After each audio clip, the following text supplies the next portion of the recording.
Senator Scott? Scott 11 would require the establishment of a federal committee to research the origins of COVID-19.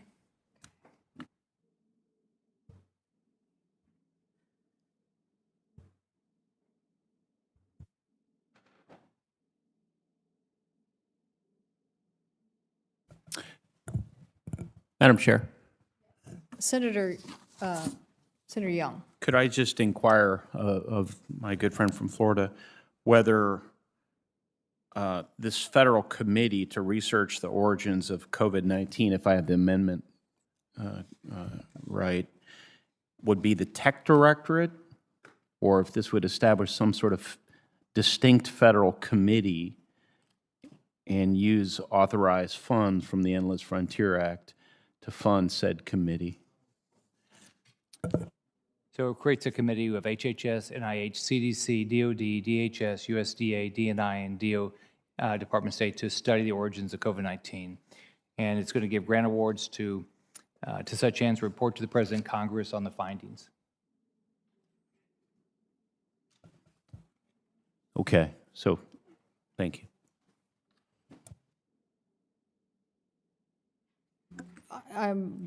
I'm opposing this amendment because it takes money away from the Tech Directorate. Clerk will call the roll. Madam Chair, Yes, Senator Cruz. I wanted to speak in favor of Senator Scott's amendment here. Look, all of us have dealt with the pandemic of COVID for a year and a half now. There are very serious questions about the origin of this pandemic. In particular, we know that the outbreak began in Wuhan, China. We heard initially the reports that it began in a wet market from animals that were slaughtered there. Subsequently, we discovered that there are not one but two virology labs controlled, owned, and run by the Chinese government in Wuhan, including one virology lab that is literally 400 yards away from the wet market where the outbreak occurred. We also know that that virology lab was studying coronaviruses. Not just coronaviruses, it was studying coronaviruses derived from bats. The bats that it was studying, the only place they occur naturally, the closest place they occur naturally to Wuhan is in caves 900 miles away from the wet market.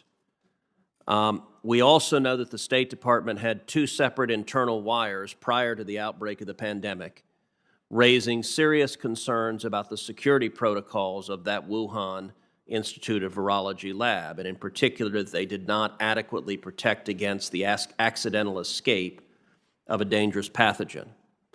And the State Department wires said in writing, before anyone had ever heard of COVID-19, that there was a significant risk of the poor security protocols at the Wuhan Institute of Virology leading to a global pandemic of a coronavirus. Now, we don't have hard evidence that COVID-19 escaped from the lab. Initially, media reports treated any such suggestion as some wild-eyed conspiracy theory. And indeed, the Washington Post led the reporting on this and discussed scientists saying that based on the genetic markings of COVID-19, that it did not appear to be constructed in a laboratory. It did not appear to be a man-made virus. I have no reason to dispute that conclusion, but whether or not it is a man-made virus doesn't answer the question whether it is a naturally occurring virus that occurred in bats, that was being studied at the Wuhan Institute of Virology, and that escaped accidentally, either through an animal being infected or a person being infected because of poor security protocols. As we sit here today, I think that is the most likely inference. It is supported by circumstantial evidence.